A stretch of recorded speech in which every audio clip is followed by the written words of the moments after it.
복덕방 기자들의 허영규 기자입니다. 정민우 바른자산관리 대표님 모시고 경매에 대한 이야기 나눠보도록 하겠습니다. 안녕하세요.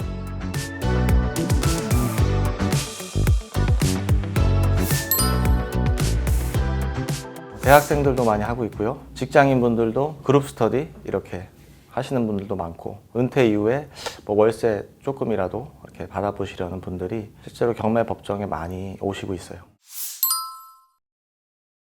그렇죠. 경매라고 잘 모르시는 분들이 들으시면 진짜 진입장벽이 있는 것 같잖아요. 네. 근데 요즘 대학생들 많이 해요. 그 이유가 쉽다는 겁니다. 폐쇄된 시장도 아닌데다가 누구나 이 자본주의 사회에서 부동산을 시세보다 조금 싸게 취득할 수 있는 제도적 장치인 거예요, 하나의. 그래서 자금은 내가 이제 시드머니가 있는 만큼만 하시면 되니까요. 뭐 대학생이 건물 입찰할 수는 없겠죠. 그렇죠. 그렇죠. 그래서 뭐 원룸도 있을 거고요. 그렇죠? 오피스텔, 소형 오피스텔도 있을 거고, 뭐 짜투리 땅도 있을 거고. 그래서 자기 돈에 맞춰서 이렇게들 많이 하고 있어요. 일단 경매 온라인도 있어요. 이게 온비드 공매라는 상품이 있기 때문에 그건 그래요? 인터넷으로도 입찰이 가능합니다. 그래요? 네, 그래서 일단 크게 나눌게요. 경매와 공매가 있어요. 네. 그 중에 공매는 인터넷 입찰이 얼마든지 가능하다. 네, 근데 기자님이 질문하신 경매는 입찰장, 즉 네. 법원에 반드시 가야 합니다. 예전에는 우편으로 보내는 기간 입찰이라는 게 있었는데 요즘에는 다 그게 없어졌습니다. 네. 그래서 직장인분들은 뭐 반차나 월차를 내셔야 될 거고요. 평일에 하는 거니까요. 주말에 안 하니까. 사업하시는 분들도 시간을 따로 내셔야 되겠죠. 내가 입찰하고자 하는 사건이 정해져야 되겠죠. 네. 아파트, 물건 빌라. 하나 딱 잡고 가셔야 그렇죠. 네. 예, 일단 사건 검색이 됐을 거니까 법원에 갔겠죠. 네. 그럼 이제 법원에 가서 돈을 찾아야 돼요. 그냥은 안 되고, 기자님 부동산 살 때 계약금 몇 프로 내요? 10%. 그렇습니다. 최저가의 10%의 보증금을 준비하시면 돼요. 그거를 내야지만 도전할 수 있는 건가요? 그렇습니다. 간단하죠? 일반 매매 절차가 크게 다르지 않아요. 그냥 사는 방법만 다를 뿐이에요. 네. 일반 매매는 어디 통해서 사죠? 부동산 통해서. 그렇죠. 중개업소 통해서 사죠. 네. 경매는 법원을 통해서 사는 겁니다. 준비를 했고 나중에 내가 마음에 들면은 그냥 가격 써내면 되는 거예요? 그렇죠. 5억짜리 아파트가 있다고 칠게요. 얼마나 싸게 사고 싶어요? 5억짜리 아파트라고 하면 저는 욕심 많이 안 바라고 4억? 4억. 좋습니다. 그러면 입찰표에 4억을 쓰면 되는 거예요. 숫자로. 400, 000, 이렇게. 그게 다예요. 너무 쉬운 거죠. 그러면 대략적으로 내가 이 감정가보다는 높게 써야 되는 거니까 그런 건 아니에요? 그런 건 아니에요. 그것도 제가 아니에요? 지금 여쭤봤죠. 내가 입찰하고자 하는 부동산, 네. 내가 얼마나 싸게 사고 싶은지 먼저 정해야 되겠죠. 지금 5억짜리를 4억에 1억 사고 싶다고 싸게 그랬죠? 사고 싶다 네, 그랬잖아요. 네. 그러면 4억을 적어내는 거예요. 네. 그럼 둘 중에 하나로 나뉘겠죠. 네. 낙찰 아니면 폐찰. 그쵸? 누가 4억 2천을 썼다. 네. 그럼 폐찰하는 거고. 그쵸? 누가 3억 9천을 썼다. 네. 그러면 낙찰이 되시는 거죠. 이걸 뭐 저희 흔히 말하는 뭐 감정가보다 높게 써야 된다 이거는 아닌 거예요? 그러면은? 그거는 좀 말이 맞지 않아요. 왜냐하면 감정가 자체를 신뢰하기가 어려워서 그렇습니다. 감정가라는 것은 법원에서 해당 경매 물건을 판다고 말씀드렸죠. 네. 그럼 팔기 위해서는 가치평가, 네. 즉 가격이 나와야 되는 거예요. 네. 그 가격을 공인된 감정평가 기관에 의뢰를 하는 겁니다. 네. 법원에서. 보통 감정평가사님들이 되겠죠. 그럼 평가사님들이 그 시점에 예를 들어서 9월에 그 아파트가 5억입니다 하면 네. 그게 이제 5억부터 입찰이 되는 거예요. 그런데 문제가 있죠. 그쵸. 네. 감정평가사님이 얘기했던 그 시점과 우리가 입찰하는 시점이 차이가 날 수밖에 없어요. 최소 8개월에서 길게는 1, 2년도 차이가 나거든요. 그럼 부동산 가격은 계속 움직이겠죠. 네. 그래서 감정가보다 뭐 높게 쓴다, 낮게 쓴다는 사실 입찰자 입장에서 봐서는 큰 의미는 없어요. 일반 매매 10% 냈듯이 경매 10% 내셨죠? 네. 그럼 나머지가 몇 프로인가요? 90%죠. 90%죠. 네. 90%를 법원에 내는 거예요. 네. 일반 매매는 네. 매도인한테 내죠. 네네네. 그렇죠. 그러면 내게 되지만 경매는 법원에. 보통 이거는 기간은 얼마나 돼요? 낙찰받고 낙찰받고 정확한 기간은 6주입니다. 6주. 잔금이 좀 빠듯하긴 하네. 이게 맞죠? 아파트는 보통 잔금까지 보통 2달? 긴 경우는 3달까지도 주는 경우가 있습니다. 3달까지 가는 경우는 좀 드문 편이긴 해요. 네. 보통 매매 거래는 한 2~5달 잡거든요. 그럼 이제 법원도 6주라는 공식적인 기간을 주지만 2달 뒤에 꼭 자금이 나온다고 하면 어쩔 수 없이 2달 뒤에 낼 수는 있어요. 다만 일종의 약간의 페널티가 있습니다. 이자가 뭐. 그렇습니다. 지역별로 다 차이가 있을 거잖아요. 네. 서울 강남은 누구나 다 살고 싶어 할 거고 네. 또 지방 소도시들은 상대적으로 선호도가 떨어질 수 있고 그래서 일괄적으로 적용하긴 어렵지만 네. 너무 욕심을 부리면 낙찰받기가 어려워요. 즉 아까 5억짜리를 내가 4억에 받고 싶다. 그럼 그게 서울 수도권이라면 무려 1억을 싸게 사는 거죠. 그러면 직장을 다닐 사람이 없겠죠. 그렇죠. 분기당 하나씩만 받아도 연봉이 4억인데 우리가 현실적으로 늘 생각을 하시면 돼요. 우리가 욕심을 안 부리고 현실적으로 생각하면 재테크도 되고 실력도 늘고 사기도 안 당하고 항상 욕심을 부려서 이 어려움에 처하게 되거든요. 투자는 심플하게 하시면 돼요. 심플하게 그럼 그냥 시세보다 조금 시세보다 싸게 금매가가 있을 거잖아요. 네. 금매가보다 조금 싸게 예를 들어 시세가 5억이면 금매가 뭐 4억 9천에 나왔다 쳐요. 네. 그럼 그거보다 무조건 싸게 사야겠죠. 4억 7천이든 8천이든. 되게 현실적인 조언인 것 같아요. 금매보다 싼 거에 가이드라인을 잡고 그 정도에 도전하는 게 좋다. 저는 그렇게 말씀을 드리고 실제로 그렇게 해서 낙찰받는 분들이 정말 많아요. 제 조언을 듣고. 금매가 나을 수도 있는 거예요. 그래서 이 경매라는 도구는 경매가 정말 시세보다 월등히 싸게 살 수 있기 때문에 이거를 막 파서 이 도구를 활용을 해야 된다 이런 개념이 아니라 금매, 경매, 아까 말씀드린 공매, 뭐 미분양 이런 것들을 다 같이 툴로서 활용할 수 있어야 돼요. 우리가 부동산을 살 때 자금 조달 계획서라는 걸 내야 돼요. 원래 그것도 없어졌어요. 이제 경매는 안 돼요. 안 내도 돼요. 아 진짜요? 너무 좋죠. 뭐 물론 투명하게 다 거래를 하시겠지만 누군가에게 내가 이 자금 출처를 밝힌다는 게 부담스러울 수 있잖아요. 그래서 아주 좋은 거예요. 일단 모르셨죠? 또? 저는 몰랐어요. 네. 또 있어요. 토지거래 허가라는 게 있어요. 네, 맞아요. 뭐 대치, 삼성, 잠실 네. 정보가 묶어놨죠. 그래서 뭐 예를 들어서 내가 지금 30평대 사는데 40평대로 이사를 하고 싶어요. 그러면 구청장이 허가를 받아야 돼요. 맞아요. 그런 토지거래 허가도 빠져 있다. 그것만 해도 큰 메리트 아니에요? 물론 뭐 현재 그렇다는 얘기입니다. 네. 현재 기준으로. 뭐 법은 계속 바뀌는 거니까. 근데 쉽게 이걸 규제하기도 어려워요. 채권자들 위해서. 아파트, 빌라, 오피스텔 이런 것들은 주의사항이 없어요. 막 어렵게 말씀드리자면 한도 끝도 없는데 제가 봤을 때는 크게 없어요. 물론 뭐 하나는 있겠죠. 자, 일반 매매는 전 소유자가 살든 뭐 임차인이 살든 그게 다 이제 전세를 안고 산다든지 중개업소에서 다 처리를 해주잖아요. 근데 이거는 중개업소를 통하지 않으니까 내가 처리를 해야 되는 거예요. 두 부류로 크게 나뉘어요. 전 소유자 아니면 임차인.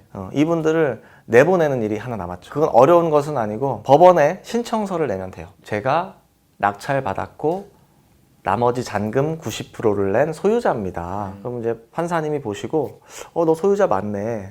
그런데 뭐 해줄까? 제가 새로운 소유자가 됐는데 제 집에 다른 사람이 살고 있어요.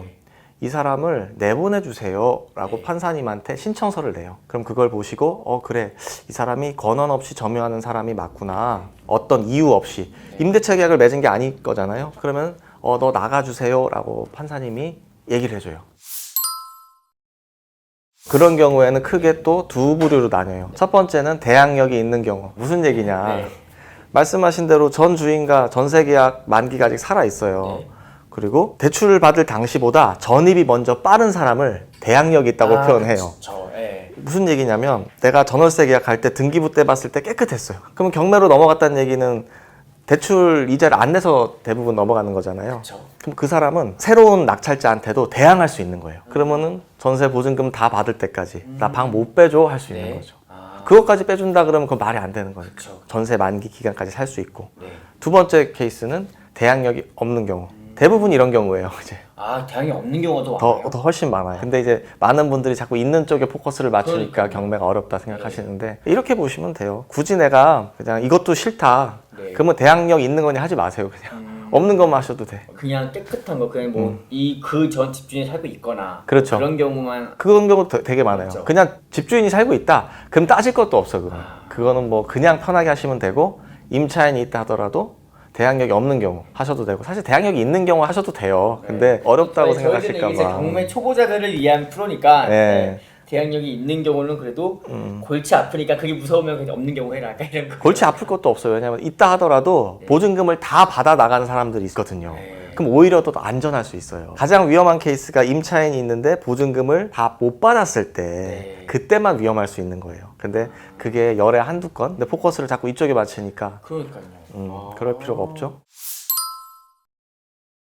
빌라 시장이 최근 서울 쪽은 좀 많이 핫해졌어요. 상대적으로 아파트 가격이 많이 올라가다 보니까 네. 이 대체제, 비단 빌라뿐만이 아니라 아파트를 대체할 수 있는 오피스텔이라든지 지금 호황이라고 보시면 됩니다. 비싼 거죠, 아파트가. 그러면 일단 당장 전세금은 계속 너무 올라갔고 월세로 가자니 부담스럽고 그럴 바에야 차라리 조금 눈높이를 낮춰서 혹은 뭐 교통이 좀 더 나은 빌라 쪽으로 눈을 돌리는 분들이 있죠. 빌라도 아파트와 비슷한 로직으로 간다고 보면 되죠? 똑같아요. 거의 똑같죠, 그냥? 네. 상가도 좀 다른가요, 그러면? 똑같아요. 상가 똑같아요? 2019년 6월에 5억에 낙찰받은 아파트가 있어요. 서울시 양천구에 있는 아파트입니다. 5억에 낙찰받았는데 그게 얼마일까요, 시세가? 지금 9월이 2년 3개월 됐죠. 양천구다. 그리고 5억에 받았다. 목동이에요. 그래서 돈까지 말씀드릴게요. 그러면 한 13억? 2년 만에? 제가 너무 몰라요. 5억이고 한 10억? 아니, 그쵸. 그렇게 말씀하실 수 있는 거예요. 12억 정도 해요. 그래도 비슷하게 맞췄네요. 맞아요. 지금 서울 아파트가 되게 많이 오른 걸 알고 계신 네. 거죠. 그럼 그게 전세가 그때 제가 받을 때 한 4억 6천에서 7천 수준이었단 말이에요. 그럼 낙찰받고 뭐 취득세 비용, 인테리어 비용을 포함한다 하더라도 약 한 5천만 원이면 서울에 34평 아파트를 취득을 할 수 있었죠. 지금 그게 근데 12억. 지금은 전세가 8억이에요. 그렇죠. 그러면 예를 들어서 내가 지금 전세 만기에 8억을 받으면 어떻게 되죠? 등기는 서울 아파트 그대로 남고 추가 돈이 얼마 생겨요? 3억이 생기는 거지. 5억에 받았으니까. 뭐 취득 등기비용 빼더라 2억 5천이 생기지. 월세를 받을 수도 있어요. 지금 월세 시세가 5억에 100만 원이거든. 그럼 5억 받으면 내 투자금 싹 다 회수하죠. 그 100만 원은 월세로 그냥 받을 수도 있고. 그걸 내가 초이스할 수 있는. 그 당시에 여기 시세는 얼마였어요? 그 당시 그게 시세가? 비슷해요. 뭐 한 4억 한 초반? 그러니까 매물이 잘 나오지 않는 것을 잡으신 건가 보네요. 그쵸. 이제 이런 것들이 꽤 돼요. 근데 그때만 해도 많은 분들이 뭐 금리 올라간다 뭐 그런 거 있잖아요. 네, 늘. 그렇죠. 뭐 이제 꼭지다. 네. 늘 그 말씀을 하시니까 저는 이거 안 할 이유가 없는데 오피스텔은 감정가 한 5억 정도 됐었나? 5억 정도인데 그때 2억 8천 정도 받았어요. 방삼 화이. 그러니까 아니 5억짜리를 2억 8천 거의 네. 반값에 받으신 거네요. 근데 오피스텔은 불과 한 1, 2년 전까지만 해도 사람들이 그렇게 주목하지 않았어요. 제가 예전에 받은 거라서. 근데 저는 이제 오피스텔을 접근할 때 애초에 원룸 오피스텔은 잘 하지 않았어요. 3룸, 2룸 이런 거. 아파트를 대체할 수 있는 것만. 네, 지하철역이니까. 해안이 있으셨네요. 해안이라기보다 누구는 생각할 수 있는 거잖아요. 그리고 월세 원룸에서 50만 원 받는 것보다 거의 월세 140씩 받고 있거든요. 그럼 140만 원 받는 게 똑같은 로직이라면 그럼 대출 80% 받고 140만 원에서 이자 빼고 받는 게 훨씬 낫잖아요. 그러니까 그런 식으로들 투자를 해오고 있어요. 그러면 수익률이 지금 그게 내 돈은 한 얼마 안 들어가요. 생각해 보세요. 대출 받고 보증금 또 3천만 원 회수하고 3천에 140만 원이니까 월세가. 근데 이제 또 돈 필요하면 그게 지금 전세가 아마 지금 최근 전세 3억 8천인가 4억 정도 해요.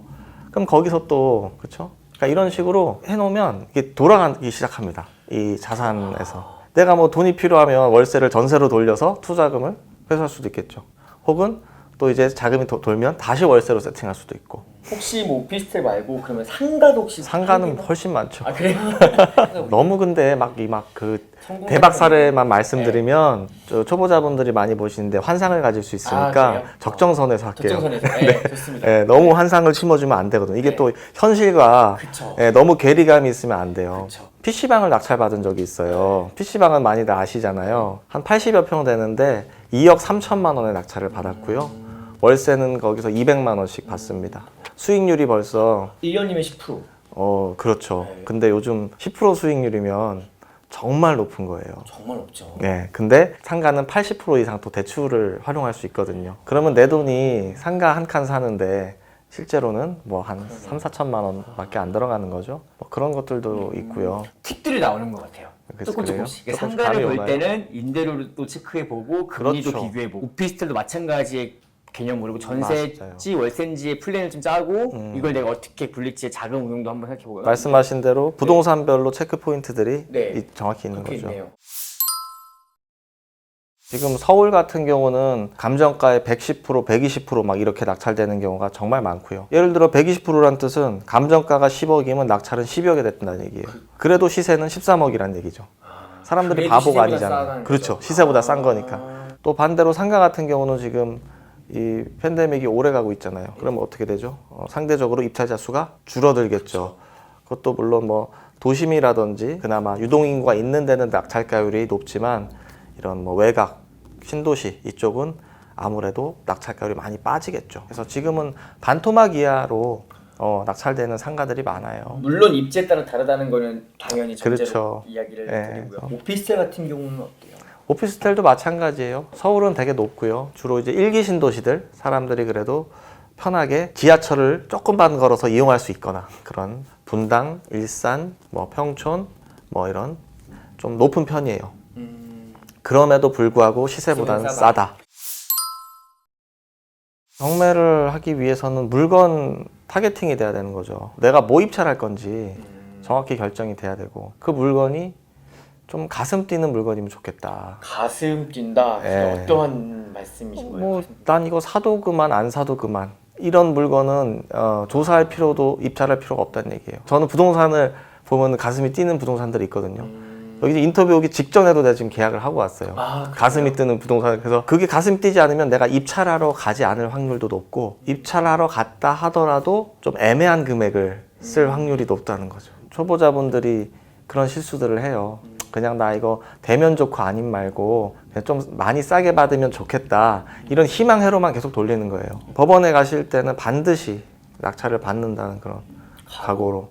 그러면 이제 조사 수준도 달라져요. 더 진지해지고 좀 더 고민을 많이 하겠죠. 어떻게 하면 낙찰 받을 수 있을지, 어떻게 하면 낙찰 받아서 이 부동산의 가치를 높일 수 있을지, 대출은 어디서 더 많이 받고 금리는 낮추고 수익률을 높일 수 있을지 자꾸 이런 사고를 통해서 실력이 성장해 나가는 거죠. 그러면 이거는 제 개인적인 질문. 대표님은 어떤 거를 보면 가슴이 뛰세요, 그러면? 저 요즘에 건물 보면 뛰더라고요. 아 그래요? 근데 꼭 건물이 아니더라도 네. 저는 얼마 전에 지난달에 또 호텔도 낙찰을 받았어요. 굳이 말씀드리자면 네. 해운대 앞바다가 보이는 그런 것도 싸게 받을 수 있어요. 그건 내가 세컨, 서드 하우스로 쓸 수 있잖아요. 그렇죠. 이 성수기 때는 막 예약하기도 어렵잖아요. 그럼 내게 하나 있으면 언제든지 바다를 보러 가서 쉴 수도 있고. 나중에 임대 수익도 생기는 거예요, 그러면? 그렇죠. 그 요즘 이제 많이들 하시는 뭐 생활형 숙박 시설, 생숙이라고 하죠. MB 시절에 좀 이게 규제를 풀어줘서 네. 정말 우후죽순 많이 생겼습니다. 이제 이런 것들이 고분양가에다가 이자에 치여서 제대로 이제 운영이 안 되다 보니까 그런 애들이 경매로 많이 나오거든요. 예, 그런 애들 중에 또 옥석을 가리는 거예요. 다 안 좋은 게 아니라 그 중에 또 좋은 게 있을 거란 말이죠. 뭐 정말 바다가 뻥 트인 뷰가 나오는 걸 수도 있고. 싸다고 살 게 아니라 진짜 입지도 보고, 그럼요. 층도 보고, 그렇죠. 다 사례를 통해서 하나하나 팁을 말씀해 주셨는데 네네. 경매 관련해서 ABC 다 알려주신 대표님 시간 내주셔서 정말 감사합니다. 네. 감사합니다. 네, 감사합니다.